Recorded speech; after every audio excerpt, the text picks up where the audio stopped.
प्रस्तुत है पंजाबी के प्रसिद्ध लेखक गुरमुख सिंह मुसाफिर द्वारा रचित कहानी बागी की बेटी। किशन सिंह ने पुलिस को देखते ही कह तो दिया, लो खालसा तैयार बर तैयार है, लेकिन उसका चेहरा उसके दिल के डर को छिपा ना पाया। यदि देर हो गई तो रात उन्हें थाने की हवालात में काटनी पड़ेगी। जेल और थाने के हवालात के अंतर से तो तुम परिचित हो ही। पुलिस इंस्पेक्टर की यह बात सुनकर किशन सिंह ने कहा, मेरे लिए एक ही बात है, थानों की हवालातों में भी तो भरपूर पसलियां घिसाई हैं। नहीं, मेरा मतलब, किशन सिंह ने बीच में ही कहा, तुम्हारा अभिप्राय जल्दी से है ना? चलो, मेरी ओर से कोई ढील नहीं है। मुंह से तो किशन सिंह ने ये बातें की कर दी, मगर उसका मन कहीं और था। यूं प्रतीत होता है मानो उसकी कोई चीज खो गई हो। जेल जाने से पहले वह मिल जाए तो सही तसल्ली के साथ इस सफर में पड़ सकता है और इस ओर चल सकता है। सरन, किशन सिंह ने अपनी पत्नी को बुलाया। भरजाई तो मीटिंग में गई हुई है। अंदर से किशन सिंह की बहन वीरांवाली ने उत्तर दिया। इंस्पेक्टर के कान खड़े हो गए।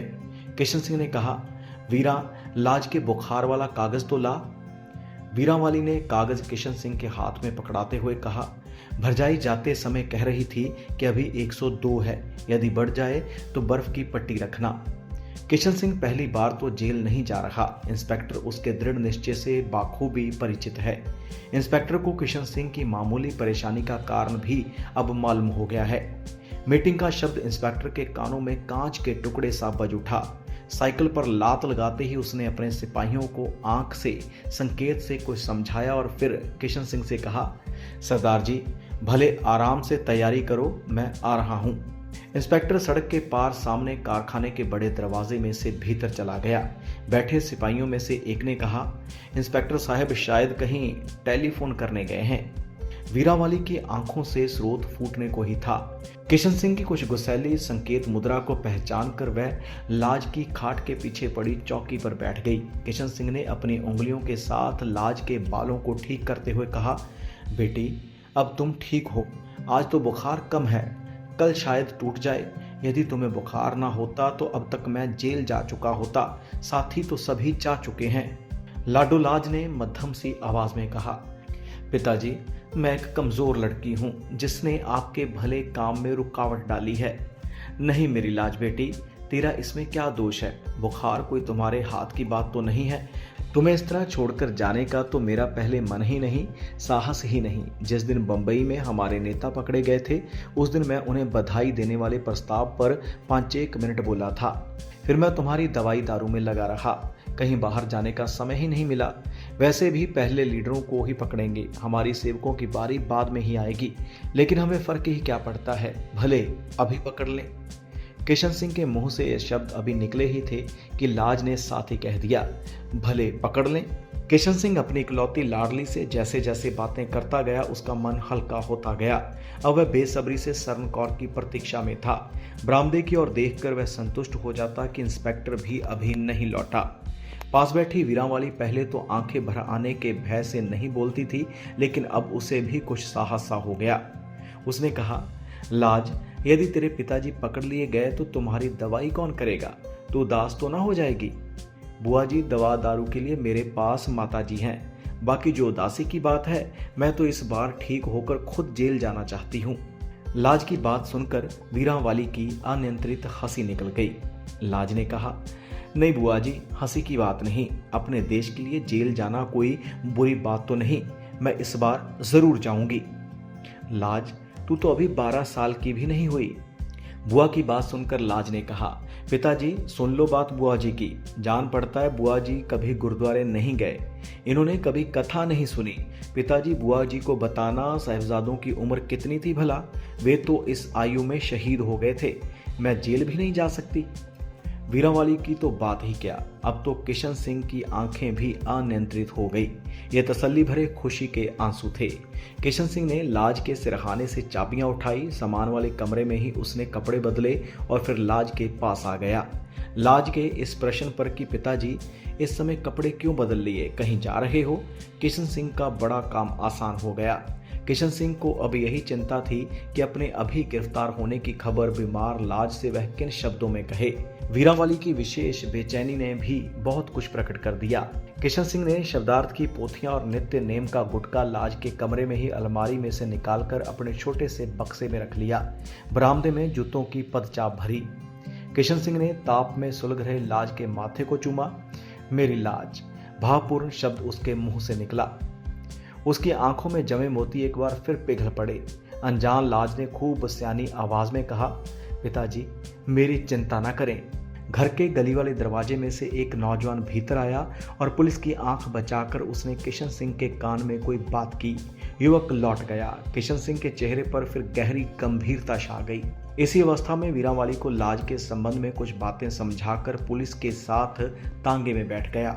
शहर कोतवाली में टेलीफोन की घंटी बजते ही गार्ड को तैयार होने का हुक्म तो हो गया, लेकिन चलने का आदेश 1 घंटे की प्रतीक्षा के बाद मिला। छोटे बाजार के साथ लगती पुरानी हवेली पर ज्यों ही पुलिस ने घेरा डाला, हवेली के बाएं नुक्कड़ वाले कमरे के गली में खुलने वाले दरवाजे में से एक खद्दरपोश महिला दौड़कर बाहर आई। उसके हाथ में एक राष्ट्रीय झंडा और गात्रे वाली कृपान थी। तुरंत इसके पीछे पीछे कौमी नारे लगाती खद्दर की साड़ी वाली अन्य भी अनेक महिलाएं निकल आई। गली के द्वार पर खड़ा सिपाही देखता ही रह गया और बीबियां बाजार में पहुंच गई। भारत माता की जय के नारों के साथ आसमान गूंजने लगा। थोड़ी देर में ही इतनी भीड़ हो गई कि छोटे बाजार का रास्ता ही बंद हो गया। कौमी झंडे वाली बीबी ने झंडा ऊपर उठाते हुए कहा, कौमी झंडा। उत्तर में लोगों ने कहा, सदा ऊंचा रहे। एक पुलिस वाले ने आगे बढ़कर झंडा छीनने की कोशिश की। झंडे वाली बीबी आगे बढ़ती जा रही थी। पुलिस वाले का हाथ गात्रे वाली कृपान पर जा पड़ा। धू घड़ी में म्यान उतर गई और पुलिसकर्मी के हाथ पर खरोंच उभर आई। थोड़ा खून भी बहने लगा। पुलिस ने हड़बड़ी में लाठीचार्ज किया। बहुत सी भीड़ बिखर गई, मगर झंडे वाली बीबी ने कौमी झंडे को दोनों हाथों में कसकर थाम लिया और एक दुकान के सामने तख्त पर धरना देकर बैठ गई। बाकी बीबियां भी जमीन पर बैठ गई। भीड़ के बिखरने पर पुलिस गार्ड इंचार्ज ने पहले पूरे रौब से और फिर नरमाई के साथ झंडा लेने की कोशिश की, पर बीबी के गहरे विश्वास के सम्मुख उसकी एक नहीं चल पाई। बीबी ने कहा, यह झंडा हमारी जान के साथ ही जाएगा। आखिर बीबियों के पूरे जत्थे को गिरफ्तार कर तांगों में बिठा लिया गया। जेल के दरवाजे पर आकर फिर झंडे का झगड़ा शुरू हुआ। बीबियां कहती थी कि हम जेल की बैरक पर लगाने के लिए कौमी झंडा अंदर साथ ले जाएंगी। यह झगड़ा हो ही रहा था कि किशन सिंह को भी लेकर पुलिस जेल द्वार तक आ गई। बीबियों के जत्थे में झंडा हाथ में थामे बैठी पत्नी सरन कौर को देखकर किशन सिंह को कोई हैरानी नहीं हुई। यूं लगा कि पहले से ही किशन सिंह को इस घटना की खबर थी। किशन सिंह ने बीबियों को समझाया, तुम लोगों ने झंडे के प्रति अपना पर्याप्त विश्वास व्यक्त कर दिया है। शूट की हालत में तुमने इसकी बेअदबी नहीं होने दी। अब तुम कैद हो। यदि एक बार तूने बैठक पर झंडा लगा भी दिया तो जेल कर्मचारी तुम्हें बैरक के भीतर बंद करके झंडा फाड़ देंगे, इसलिए इसका कोई लाभ नहीं। आखिर फैसला हुआ कि झंडे को बाअदब कांग्रेस दफ्तर में पहुंचा दिया जाए। जेल में दाखिल होकर सरन कौर ने अपने पति से लाज के बारे में जानकारी ली, लेकिन कोई उत्तर सुनने से पहले ही जनाना बॉर्डर का द्वार खुलकर बंद हो गया। बड़ा घोर तप और माँ बाप की गिरफ्तारी से सब दुख देश सेवा के लिए जेल यात्रा की प्रबल इच्छा जागृत हो उठी। लाज कुछ दिनों में ही चलने फिरने योग्य हो उठी। बुआ ने लाज की देखभाल में कोई कसर नहीं रखी। लाज को उठवाकर वह घर ले गई थी। वीरांवाली के पति जमादार हुशनाक सिंह को अपने साले और सलहज की गिरफ्तारी की खबर गाड़ी में ही किसी यात्री से मिली, जब वह घर छुट्टी पर आ रहा था। छावनी में कोई अखबार तो जाता नहीं था। हुशनाक सिंह का तांगा जब द्वार पर पहुंचा तो लाज दरवाजे में खड़ी थी। उसने पहले फूफा जी के आने की खबर बुआ को अंदर जाकर दी, फिर लौटकर तांगे में से उतर रहे फूफा के वह गले लग गई। वीरांवाली ने पहले दरवाजे पर आकर अपने पति को सत श्री अकाल कहा, फिर तुरंत अंदर आकर शीशे के सामने अपने बाल बांधे, संवारे, ठीक किए, दुपट्टा बदला और भरपूर चाव में वापस आकर सामान संभालने लगी। लाज भी छोटी छोटी चीजें संभालने में बुआ की मदद करने लगी। पड़ोस में से सज्जन मित्र हुशनाक सिंह को पूछने खोजने आए। वीरांवाली को चूल्हे पर चाय रखकर पड़ोसियों के लौट जाने पर अपने पति की कुशल क्षेम पूछने का मौका मिला। उसने चाय में मीठा मिलाते हुए पूछा, जी राजी बाजी रहे हो? अगे तो चंगे ही रहे हैं, पर मालूम हुंदा है तू वल रह नहीं देना। वीरावाली को ऐसे ही उत्तर की आशा थी। वह अपने पति के चेहरे से उनके मन की अवस्था को तो पढ़ चुकी थी, लेकिन नाराजगी के कारण की पूरी समझ उसे अभी भी नहीं आई थी। वीरावाली ने बात यहीं दबा दी। हुशनाक सिंह ने ना नुच करते हुए चाय की प्याली ले ली। रात की रोटी तक वीरावाली को कोई बात छिड़ने का मौका नहीं दिया। हुशनाक सिंह ने भरे पिए ही 2 रोटियां नीचे हल्क से उतारी। वीरावाली ने तो खाना ही क्या था। रात के कपड़े पहनकर हुशनाक सिंह लेट गया। वीरावाली लाज को रोटी खिलाकर भांडे बर्तन संभालकर टांगे दबाने के बहाने अपने पति के पास खाट पर बैठ गई। 10-15 मिनट दोनों ओर खामोशी रही। हुशनाक सिंह ने करवट ली, यूं उबासी ली मानो वह पहले सो गया था और अभी उसे वीरावाली के पास बैठी होने का पता चला। वीरावाली ने कहा, जी इधर मूंह तो करो, ਤੁਹਾਨੂੰ ਤੇ ਜੱਗ ਰੱਖਣਾ ਵੀ ਨਹੀਂ ਆਉਂਦਾ। ਉਡੀਕ ਉਡੀਕ ਕੇ ਸਾਡੀਆਂ ਅੱਖਾਂ ਵੀ ਪੱਕ ਗਈਆਂ ਨੇ ਤੇ ਇਹ ਸਿੱਧੇ ਮੂੰਹ ਗੱਲ ਵੀ नहीं करते। छुट्टी कितनी मिली जे? हुशनाक सिंह ने पुनः करवट ली और आंखों पर हाथ टिकाकर कहने लगा, तुम अब लंबी छुट्टी ही समझो, तुम्हें सुख पचता नहीं। अभी तरक्की के दिन थे, लेकिन तुम मुझे कुछ बनने नहीं दोगी। जी गल ते दसो। गल क्या बताऊं? मालूम नहीं है कि आजकल लड़ाई के दिन है। किसी सैनिक के बागियों के साथ मेलजोल को सरकार पसंद नहीं करती। पहले तो सरकार को पता ही नहीं लगने देना चाहिए कि कोई बागी हमारे संबंधी भी हैं। यदि पता चल ही जाए तो हम कह सकते हैं कि वह हमारे कहने से बाहर हैं, लेकिन तूने ये बला जानबूझकर क्यों अपने गले डाल ली? बागी की बेटी को घर रखना तू जानती नहीं कितना बड़ा जुर्म है? अपने पति की बात सुनकर वीरावाली को कपकपी सी आ गई। उसे यह ख्याल भी नहीं था कि लाज को इस अवस्था में यहाँ लाना उसके पति के लिए इतना ज्यादा दुखदायी हो सकता है। उसकी जान पसीना छोड़ने लगी। हुशनाक सिंह ने पुनः दांत पीसते हुए कहा, तुम इस लड़की को मेरे घर में क्यों लाई? वीरावाली ने भरे मन से पूरी व्यथा यूं कह सुनाई, जो कोई पुजारिन देवी से किसी मनौती का तरला ले रही हो। लेकिन तुरंत उसे अनुभव हुआ कि पति देव तो पत्थर की मूर्ति है। उसके मन में पति के छुट्टी आने की कितनी उमंगें थी। उसके सारे अरमान बिखर कर उसकी आंखों के सामने परछाई से बनकर बूझ गए। पैताने लेटते ही उसने रात गुजार दी। आंसुओं के मूल्यवान मोतियों की सौगात, लेकिन पत्थर की प्रतिमा में कोई अनुभूति ही नहीं। पति ने वीरावाली को भी अपने अपराधी होने का संदेशा डाल दिया। घबराया हुआ आदमी अपनी घबराहट के कारण को छिपाने के जो साधन उपयोग करता है, वे उसकी घबराहट को ज्यादा अभिव्यक्त ही करते हैं। सज्जनों मित्रों तक बात पहुंच गई। सियानों की दलीलें मिसालें हुशनाक सिंह को कायल ना करवा सके कि तुम्हारे साले और सलहज की जिम्मेवारी किसी तरह भी तुम पर नहीं आती। लाज को अपने पास रखना वह अपनी सब आशाओं की समाप्ति का प्रमाण परवाना समझता था। अधिक नहीं तो सूबेदार मेजर तो वह इसी जंग में हो जाता। लाज के कानों तक भी कोई ना कोई बात पहुंचती ही रही। छुट्टी पूरी हो गई। हुशनाक सिंह ने तांगा दरवाजे पर ला खड़ा किया। वीरावाली को बांह से खींचकर तांगे में बिठाया और मकान की चाबियां जेब में डाल ली। दरवाजे में लड़कियों संग खेलती लाज तांगे में बैठी बुआ की ओर तथा बुआ आंसू भरी आंखों के साथ लाज की तरफ देख रही थी। तांगा नजर से ओझल हो गया। भराजी लाज दा की बनया? वीरा असी तां तेरे पास अमानत छड्ड आए सा। मुलाकात करने वाले अधिकारी ने समय समाप्त होने की घंटी बजाई। दोनों बहन भाई एक दूसरे को खामोशी में देखते हुए अलग हो गए। माँ बाप जाई के साथ ये अंतिम भेंट है। किशन सिंह को इस बात का क्या पता था? जेलों में कैदियों का आना जाना लगा रहता है।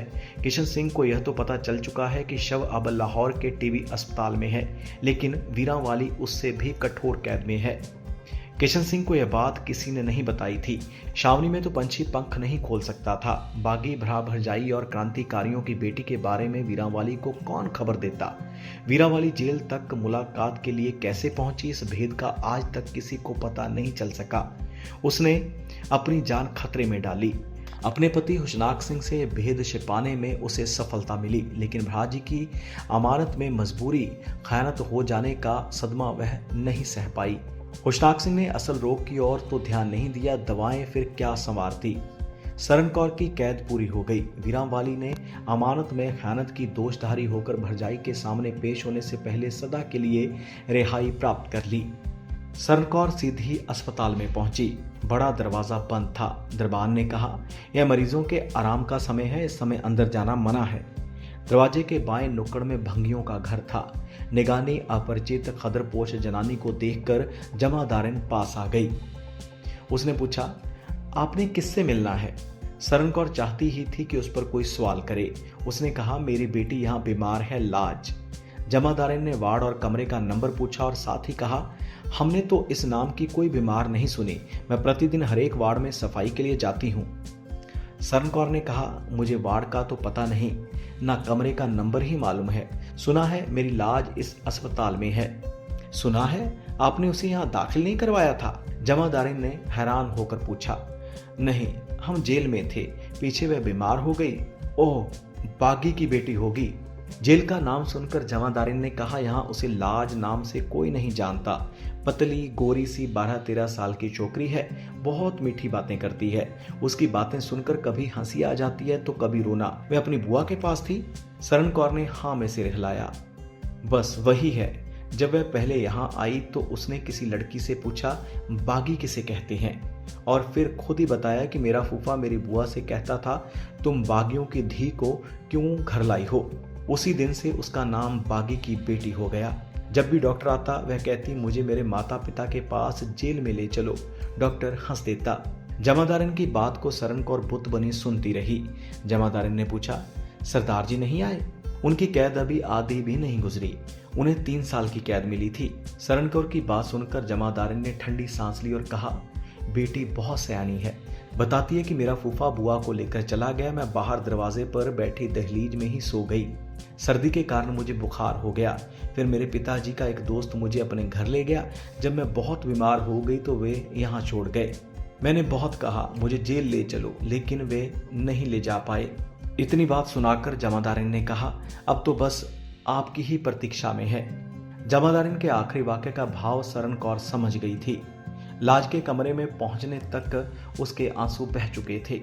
अपनी मां को देखकर लाज की आंखें खुली की खुली रह गई। सुबह के दीपक की यह आखिरी झलक थी। तो यह थी गुरमुख सिंह मुसाफिर द्वारा रचित कहानी बागी की बेटी। उम्मीद है आपको यह कहानी पसंद आई होगी। ऐसी ही कहानियां सुनने के लिए जुड़े रहें वाइब्रेंट ट्रेंड्स के साथ।